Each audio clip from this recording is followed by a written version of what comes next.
Welcome to the Stuck in a Rut video. Hitting a plateau or between a rock and a hard place. Basically, you just aren't getting anywhere. You're not improving. And you're probably working your butt off and even hitting harder, and it's still not doing anything for you. And possibly, your range and your endurance and power and all that still remain the same. So this video tutorial is going to be like gold in your pocket. It really is. It's short, it's sweet, and it's simple, but proven time and time again, student after student, including myself, this works. Okay, so here's what you got to do. If you want to break through that rut or that plateau that you've been bumping up against, you need to get a slightly larger mouthpiece. That's number one. So this works for all brass. But when I say slightly larger, I mean only the next one up. And the way you could screw yourself on this one would be if, let's just say you're playing on you're a trumpet player, and you're playing on a Schilke 14A 4A, and you decide that Kurt said, hey, just get a slightly larger. You know what? I think if I got a humongous bathtub mouthpiece, it would make this technique work even better. Nope. You're going to shoot yourself in the foot. So don't think that or do that. If you're playing on a relatively shallow mouthpiece, you would go up one size only. You wouldn't go from a Schilke 14A 4A to a Bach 1C, for example. That would kill you.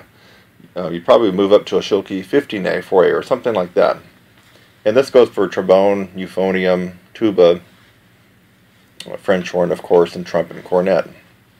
So you have to get one mouthpiece that's slightly larger and have that on hand. So you got to have the right equipment. Now here's what you're going to do. Here's how to break through your rut. It's probably going to take 2 weeks of this. Might take up to 4, but not likely. But it'll probably take more than 1.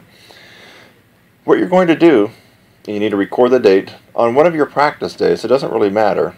You're going to put in this slightly larger mouthpiece and play everything that you normally would play that day. Warm-ups, everything. Your routine, your technique, your solo, your etudes, your jazz, or whatever.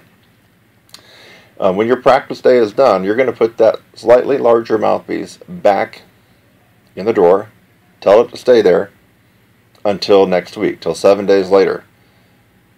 And then 7 days later, you're going to repeat that process with a slightly larger mouthpiece.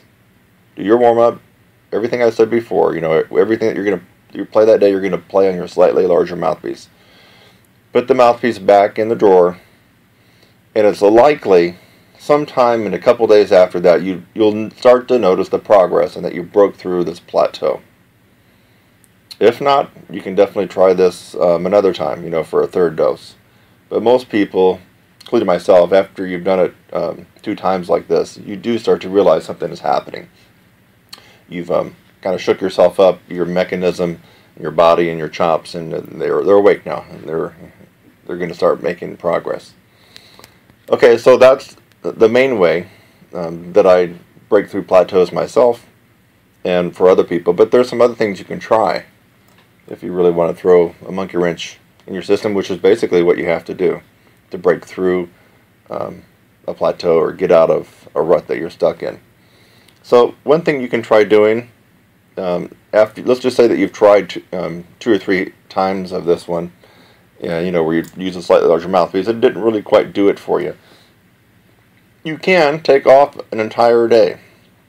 If you're used to practicing 7 days a week, you can take off 1 day and don't even touch the horn. No lip buzzing, no warm-ups, no pedal tones, no long tones, no nothing. And get back on the horn and go ahead and go through your daily routine for the next few days and see if you notice a difference. You should, having taken the day off. If after about a week or 2, actually I would recommend 2, because after a week, if you take another day straight off like that, that might start to screw with your accuracy and endurance. So go ahead and practice for another 10 days to 2 weeks. And if you still feel that you're not upwards and making that progress and going forward, And then you can take the weekend off or take 2 days off in a row. And when you come back, I'm almost certain you're going to feel different.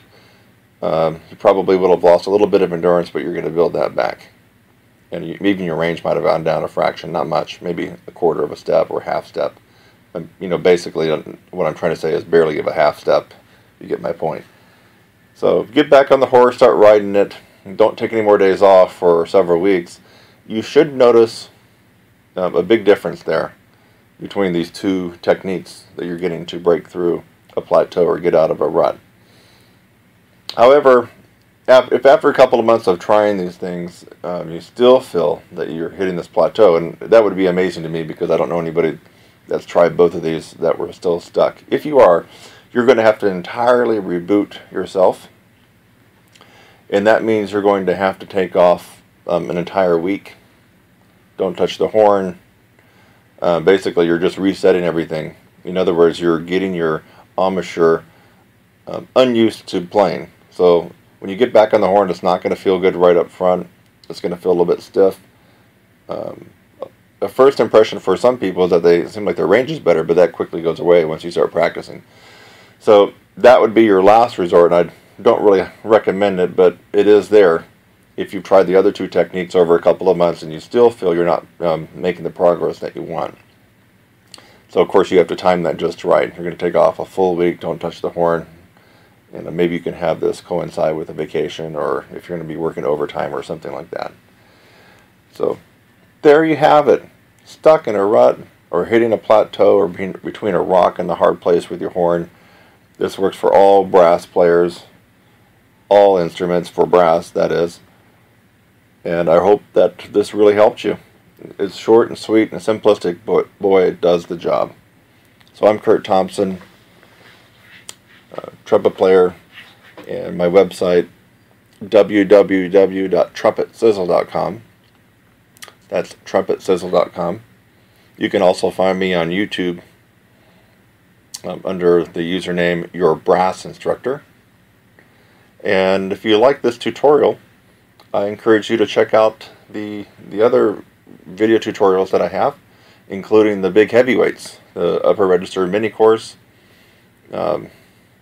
works for all brass, the 16-week brass upper register program, either live with me or you can get an instant download or DVD.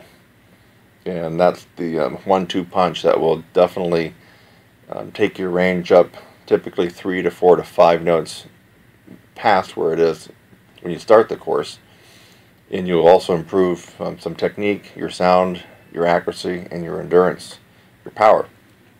So I encourage you to take a look at some of the other videos. I have more than 50 now, and I'm sure there's something else there that would really benefit you. Anyway, it's Kurt Thompson.